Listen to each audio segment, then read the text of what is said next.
Let's try this again.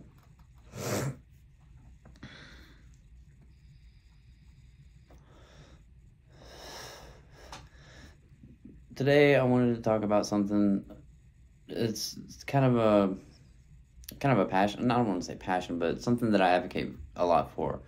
I wanted to talk about cannabis, and mostly CBD, because that's when I say cannabis in a general term, because most people, when they think of cannabis, they think of Delta 9, which is like actual THC marijuana, what you would consider to be that.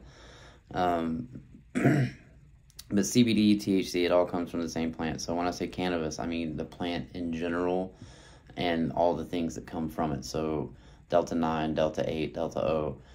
Well, not THCO, because that's fucking fake. Anything with the O, I'll tell you right now, anything with that O behind it, like THCO, Delta O, Delta 8O, whatever, anything with that O behind it is synthetic. They made that in a lab. It's not natural. And that's what I don't advocate for that. I do advocate for the natural occurring cannabinoids in the cannabis plant, but not the synthetic ones that they made up in a lab. So that being said, like the use of CBD as a natural alternative, it helps me with my anxiety, my mood, my appetite. I am not an expert. I did my research, besides being an avid user. I can only speak about my experiences and the information that I found.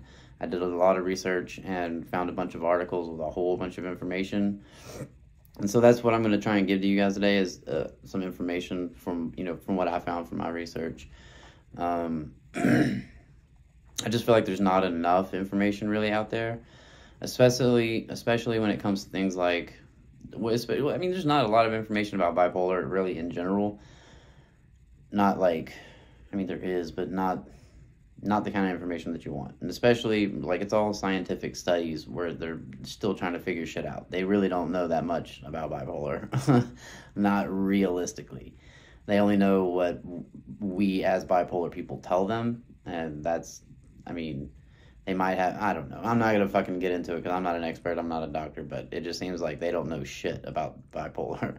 Because all, like, just the information you try to find, like when I was trying to find the effects on cannabis and bipolar disorder, it was kind of hard to find. I had to, like, really find some shit. So, like, what's the difference between weed and CBD/THC? Like, Delta 8 and Delta 9 is what's considered weed, like what you would buy on the street, the illegal weed. There are so many cannabinoids in the cannabis plant that I'm not going to try and go over all the different products on the market now because there's too many. JD, B, A, THCA, THCM, like there's a whole bunch of them. Like I said, as long as it doesn't have the O behind it, like THCO, Delta 8O, anything with the hydroxy, that's hydroxy 11. Anyway, like anything with the O behind it is a synthetic thing they made. It's a synthetic compound that they made in a lab somewhere to synthesize the same effects of a lot of these cannabinoids.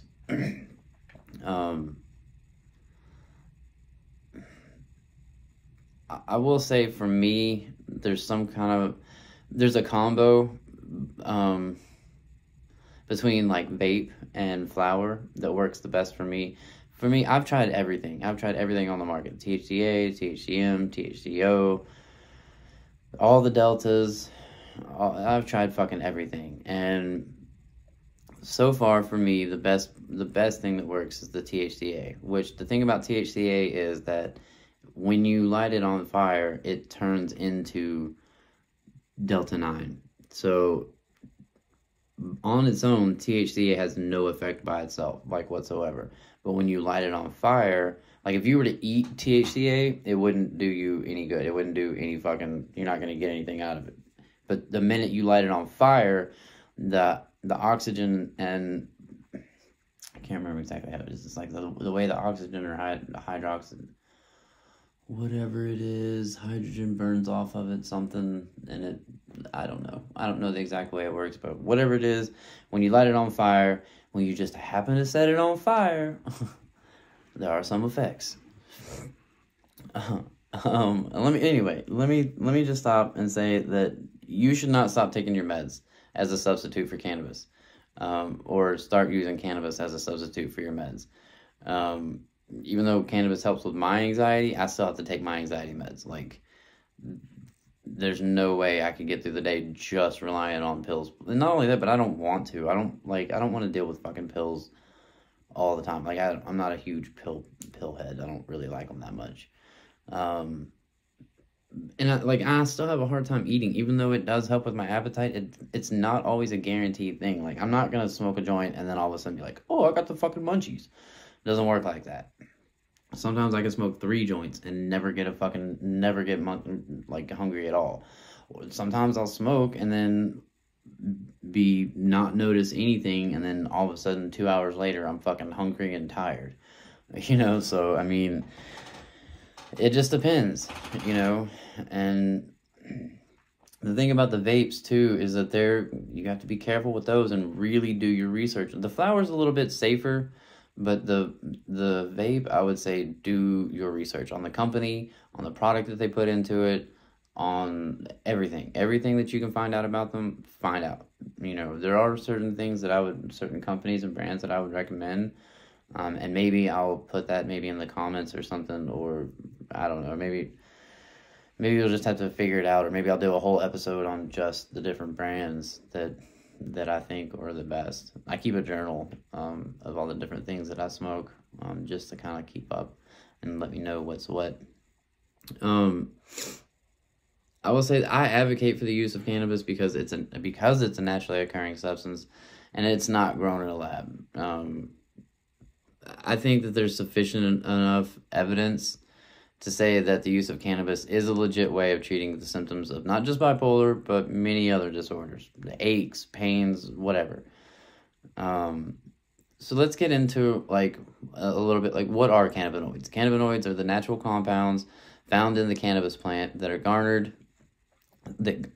have garnered significant attention in recent years for their potential medical properties and impact on mood and emotions. While people associate cannabinoids with the euphoric high of THC, there's much more to these compounds than meets the eye.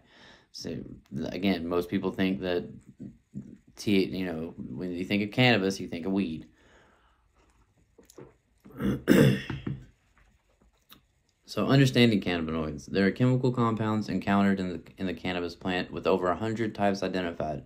The 2 most well-known cannabinoids are THC and cannabinoidal CBD. THC is liable for the psychoactive effects of cannabis, while CBD is non-psychoactive and has gained recognition for potential therapeutic properties. I will say that is true up until now, when they've discovered since they released THCA.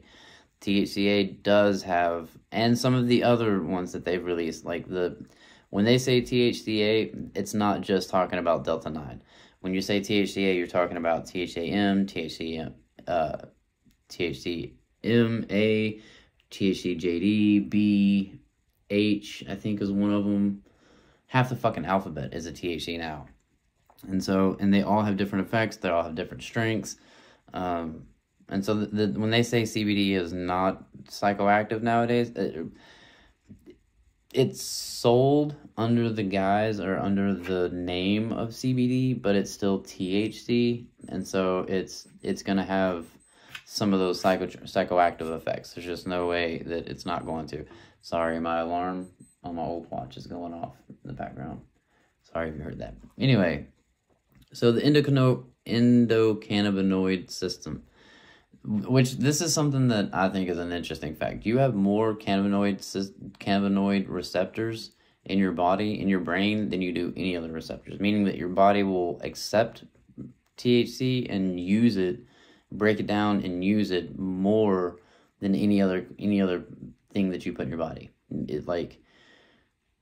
It's easier for your body to receive and use and utilize the effects and composition of THC than it is anything else. Your body will break down THC better than it will protein, than it will anything else, because there's more receptors and it affects your brain, your body in so many different more ways. That's why it'll help with so many different things. It'll help with aches, it'll help with pains, it'll help with, anxiety, depression, all kind of different things. And that's why, is because, and why you can, like, not, I don't want to say pinpoint, but you can use certain strains to help certain disorders. Like, they have specific strains that are designed to help with, you know, people with nausea, people with insomnia, people with, you know, chronic pain. You know, they have specific strains that they have made now that are for that. So I think it's really interesting that your body produces more of those, and it's the most like, but yet we want to shove pills down our throat and, you know, synthetic shit that we made into in a fucking lab. We want to take that and shove it down our throat, but we can't. But it cracks me up. We'll turn into vegetarians and eat grass, but we won't eat weed. Like, what the fuck does that? What kind of sense does that make? Stop eating cows, but don't eat weed. Like, what the fuck? I guess the idea behind that is, if you eat weed, you might get the munchies and you might accidentally eat a cow by eating a fucking hamburger. Like, I don't know. I don't get the idea behind it, but it just seems counterintuitive to me a little bit. Anyway, so let's get into, like, what I did find about bipolar and cannabis. So the potential impact of cannabis on bipolar: many people with bipolar disorder use cannabis to manage and treat their symptoms. Anecdotally, many reports claim that the substance is beneficial, although the scientific evidence remains unclear. The cannabis plant comprises of more than 500 chemical compounds. Like I told you, there was a lot of them.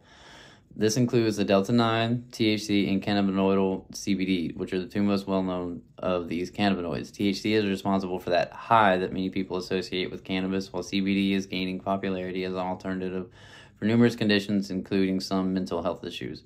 It is also worth noting that many studies investigating the effect of cannabis on bipolar have studied or have focused on the use of THC.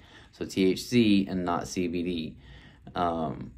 So the psychoactive as opposed to the non-psychoactive is what they've been generally trying to figure out. That's why it's so hard to find information on just bipolar and CBD, because it's, again, CBD doesn't have the same effects that THC does. So the THC, the psychoactive, or what you would consider to be psychoactive, would probably be kind of equivalent to, like, a psychoactive pill that you would take, you know, an antipsychotic pill that you would take.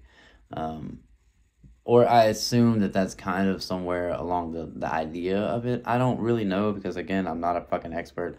All I know is I smoke it, it works, and I advocate for it. And so I wanted to give a little bit of information about, you know, like, the negative effects. This is actually probably going to be like a 3-part episode, or 2, at least 2, because there's a lot of information that I found. I had to do a lot of digging, but I found enough information that it's going to be, I think, at least 2 episodes. So now I want to get into, like, the negative effects. There have been numerous studies on the link between... Okay, before I get into that, let me just say there are negative effects, but there's negative effects with anything that you do. Any medicine that you take, any food that you eat, there's a negative effect of fucking everything that you do. You know, so just keep that in mind. You know, just because somebody says there's a negative effect to something doesn't mean that it's the worst thing in the world and that you should not try it. With caution, try with caution maybe, but don't completely eradicate the idea of trying something just because somebody else said it has a negative effect.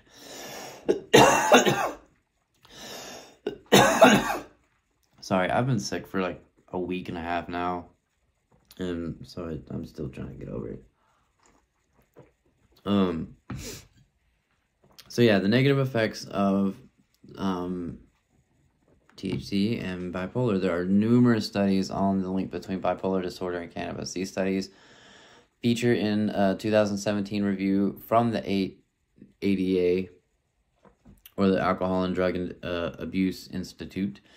The report found a link between cannabis use and the following health issues: developing bipolar at an earlier age, longer or worse manic episodes, higher likelihood of suicidal attempts, rapid cycling or quickly shifting from manic to depressive episodes, suicide ideation in people who were heavily users of THC. That sounds really fucking scary. But here's the thing when they say this, like, everything that they said right there are all just typical bipolar symptoms, like developing bipolar at an early age. If you have bipolar, you have bipolar. You just don't start showing symptoms necessarily until a later age. Like, you can develop bipolar, don't get me wrong. I'm not saying that this isn't like that you're born with it and that's just how it is, but most people are born with it, and developing it at an earlier age isn't necessarily something that's gonna like, you're gonna have it. You have bipolar. You have bipolar. You were born with it. Your brain is lacking the same shit that everybody else's brain has, and that's why it's fucking the way it is. So developing it at an earlier age, I think showing signs at an earlier age is a much better way of saying that. But developing it at an earlier age, I don't think that's accurate. Longer or worse manic episodes, again, I think that's just, I don't know that THC would be the cause of that. I mean, it can be, don't get me wrong. Again, I'm not an expert. All I'm saying is that a lot of these negative effects can happen, but not all of them do, and most of these are typical, rapid cycling or quickly shifting from manic to depressive episodes. That happens anyway, with or without THC. So I would take these with a grain of salt. Because the report was also highlighted in 2015 study Trusted Source, which found that people with bipolar disorder who use cannabis were less likely to go into remission for their condition than those who did not. In addition, an older study from 2011 found that people with bipolar disorder who engaged in problematic cannabis use had higher levels of disability and more manic, depressive, and psychotic symptoms. That sounds fucking scary. It's not as bad as it sounds, I promise. Excuse me. They're gonna tell you the worst shit. Like, just like any of those commercials you see on TV, this is gonna cure your fucking, pancreatic cancer, but it might give you heart disease, or it might cause your heart to implode and fall out your asshole, like what? The side effects are way worse than the shit that's supposed to help, like. And so it's kind of the same thing with this. You kind of have to take it with that same mindset that, yes, there are some negative effects, and yes, it can happen, but it's the same thing as you taking the fucking Tylenol.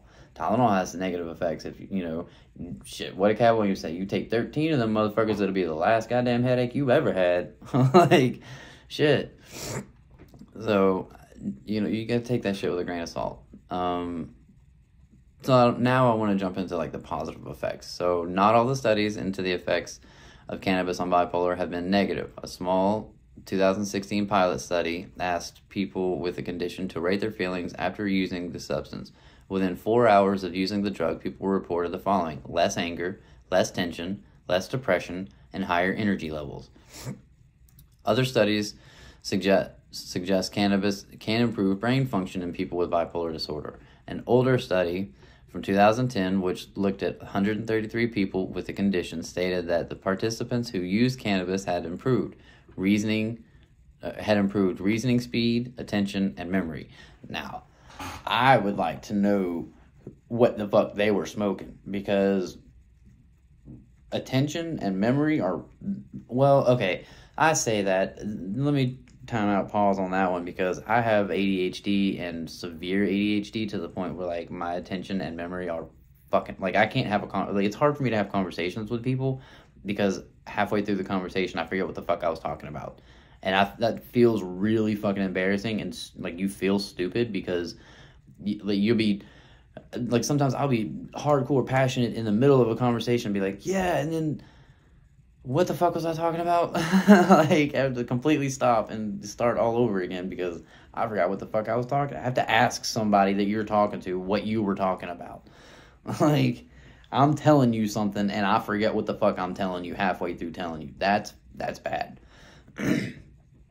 So I don't know that cannabis helps me with that necessarily. Reasoning speed, maybe I'll give you that one, because but then again, I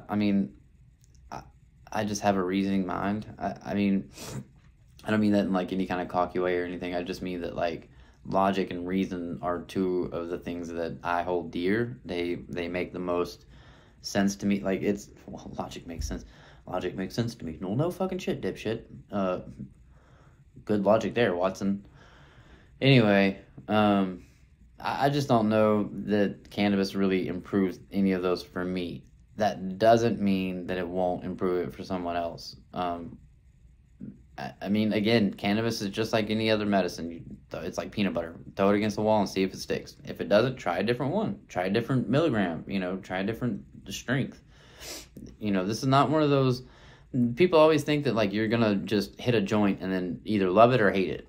No. In fact, most people that I know who say that they don't like smoking weed, that they tried smoking weed and they didn't like it, it was because of one of two things. Or at least of one thing. They were in the wrong environment. They were around people who did not give a shit enough about them to make sure that they were safe and okay while they smoked it. They were not in an environment that was conducive, so it was probably somewhere where, like, they were going to be paranoid about it, or like they smoked and went to the mall. That's a fucking terrible idea to do for your first time to smoke. If you're going to smoke for your first time, you need to be at home, chilled, relaxed, fucking soft music playing, your favorite TV show, something that's going to be able to keep you in reality. And I don't mean in reality like you're going to go to a different fucking place, but I mean in reality that, like, you're okay, life is okay, and this is just a different kind of medicine, and you just need to get used to it. It's not like, if you can take antipsychotic pills, if you can take lithium, you can smoke weed. Like, there's just no way around. Like, for me, that's just I can't take lithium. I can't. It made me fucking a zombie and made me want to kill myself. It was horrible. Like, I had to go on suicide watch because I was fucking, it was bad. Like, that's why I don't take lithium. But that was one of those things that, like, I had to go through it before I figured out that it wasn't good for me. And it took a couple of months for me to even really figure that out. So be patient with it, So the conclusion, not of this, but from what that part was talking about, I guess. Anyway, it just says, however, the ADAI report concluded there was more evidence of negative effects of cannabis on bipolar than positive ones. It is also worth remembering that the risks of cannabis use included problems with memory, decision-making, coordination, emotions, and reaction time, increased risk of stroke and heart disease, disorientation, anxiety and paranoia, lung damage and lung cancer, if a person smokes the substance, research findings, and conflicting evidence. So let's back up a little bit.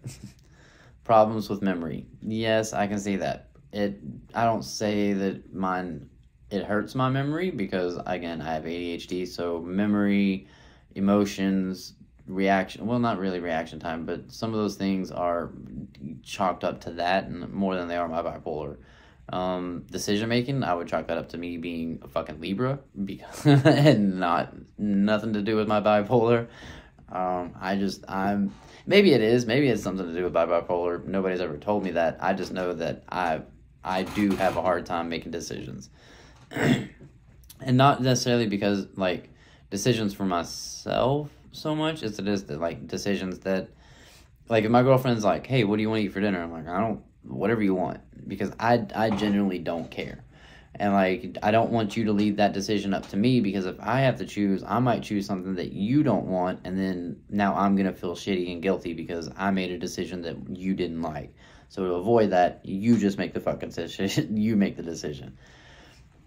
Coordination, I'll give that one to you. I'll give that, like, no, I won't, because I will say that growing up smoking, I grew up smoking weed and skateboarding, and I will not say that, I won't even say that, like, I skateboarded drunk and didn't really have that much of a hard time.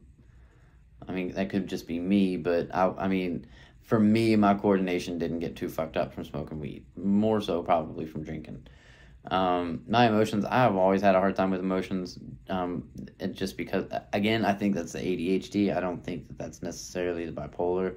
But when I say I have a hard time with emotions, I mean that, like, I have a hard time expressing my emotions, or understanding emotions. Like, sometimes I see people feel a certain type of way, and I'm like, how the fuck do you feel that? Like, I don't understand that. Like, I don't understand why you're upset right now. I don't understand why you're sad right now. I don't understand why you're mad or happy. I kind of get, like, most of the time when people are happy, I'm like, yeah, I can see why you're happy. Something good happened to you. But most of the time when people are like, I just don't get it. Like, why are you crying? Like, get the fuck up, get over it. Why are you crying? It's not that big of a deal. Like, I don't know. It's not the right way to be, but that's just how I've been, and I just am not good with emotions. I bury mine and don't talk about them until I go to therapy. And even then, it's like, I don't really want to talk about it. We kind of do, but anyway. The one thing on here that really stuck out to me that I think that I really highly disagree with. Like, I don't know that there's enough evidence to support this, and I would fight it tooth and nail until the day I die, because it says lung damage and lung cancer if a person smokes the substance. First of all, there's never once ever that I ever heard of anyone dying from lung damage or lung cancer from smoking cannabis, from any cannabis, because it doesn't produce the tar that nicotine produces whenever you smoke a fucking cigarette. So cigarettes, yes, they're just trying to, that's one of those things where people throw shit in there to make you scared about shit. Like, you get lung damage and lung cancer from smoking this shit. Like, you might get lung damage maybe because you're inhaling something, but you're not going to get lung cancer. Because there's no tar, there's no nicotine, there's nothing that's sitting in your lungs that's keeping you from fucking. I have lung x-rays and chest x-rays at least once a year, and every single time they come back to me and they're like, your lungs look fucking perfect. Your heart looks great. My oxygen levels are always at like 96%. So if I've been smoking weed for fucking 20 plus years, and I don't have lung cancer, and I don't have no fucking lung problems whenever it comes to fucking, I don't believe you. I just don't believe that weed causes lung cancer. In fact, why would they say that whenever they specifically use marijuana for people who have cancer as a way of dealing with the chemotherapy? That's one of those things. That's that misinformation shit that pisses me off. Sorry. Go off on a rant there. That kind of shit really irritates the ever-living piss out of me. I'm not sure that I want to get into the next set, because the next section goes into like the actual roles of cannabinoids in mood regulation, and like the different types. So the Delta 9, Delta 8, HHC, and that's just a couple of them. That's not even all of them, but like your three main ones. And I don't want to jump into those too much right now, just because this has already been a 30-minute episode, and it was longer than I expected it to be. I knew that this was going to be a 30-minute, like more than one part episode. I knew it was going to be, so it's just too much information. I'm probably going to find some more, try and do a little bit more research, and so this may be like a series event or something. I don't really know. If you like this episode, sweet, send me some, let me know. If you have more information, or you just think I'm a fucking moron, let me know. I don't really give a shit. I'll listen to you. Yeah, I don't really know what else to say. I think that's kind of it for the day. Again, I hope you enjoyed this episode. I hope you got something out of it. And I hope that you don't sit in the dark alone.